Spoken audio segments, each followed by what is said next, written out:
l'épilogue d'un procès fleuve après 10 mois d'audience. C'est normalement aujourd'hui que se termine le procès des attentats de Paris de novembre 2015. On est en direct avec notre envoyé spécial à la Cour de Paris, Guillaume Villadier.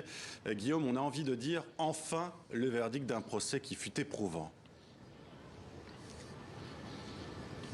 Oui, Marion, vous le disiez, après 10 mois de débat, 148 jours d'audience, les 5 magistrats de la Cour spéciale d'assises de Paris vont délivrer leur verdict, la vérité judiciaire sur le pire attentat que la France ait connu au XXIe siècle. Ça fait 2 jours qu'ils délibèrent dans le plus grand secret, à huis clos, sous très haute protection, dans une caserne militaire en région parisienne, avec en filigrane cette question: comment punir à la hauteur du crime, tout en restant bien sûr dans les normes judiciaires, dans les normes de la justice, même au sein des parties civiles et des rescapés. Eh bien, on indique bien vouloir une justice normale, non pas une justice d'exception. Alors on connaîtra en fin d'après-midi, début de soirée, les peines qui ont été prononcées contre les 20 accusés, dont 14 sont présents ici au tribunal. Les réquisitions vont de 5 ans de prison pour ceux qu'on a appelés les petites mains des attentats, à la perpétuité incompressible pour Salah Abdeslam, qui est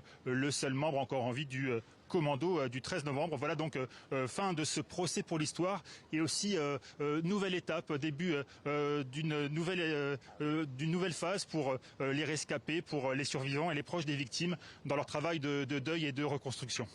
Guillaume, évidemment, le niveau de sécurité est très important aujourd'hui. Y a-t-il eu des menaces ? Eh bien, ce matin, un homme a été arrêté dans le périmètre de ce procès. Il s'est présenté dans le périmètre de l'île de la Cité avec une valise qui a été marquée par des chiens, des mineurs. Donc il a été interpellé. Il portait visiblement ce qui ressemblait à un gilet pare-balles et puis des protections au tibia. Donc il est actuellement en garde à vue. Les suspicions d'explosifs ont visiblement été levées. Mais tout ça pour vous dire que, évidemment, ici, la sécurité est très très importante. Les forces de l'ordre, comme depuis le début du procès, sont déployés en nombre sur l'île de la Cité et autour de l'île de la Cité pour ce dernier jour de procès. Voilà, Guillaume Villadier en direct de ce procès avec nous.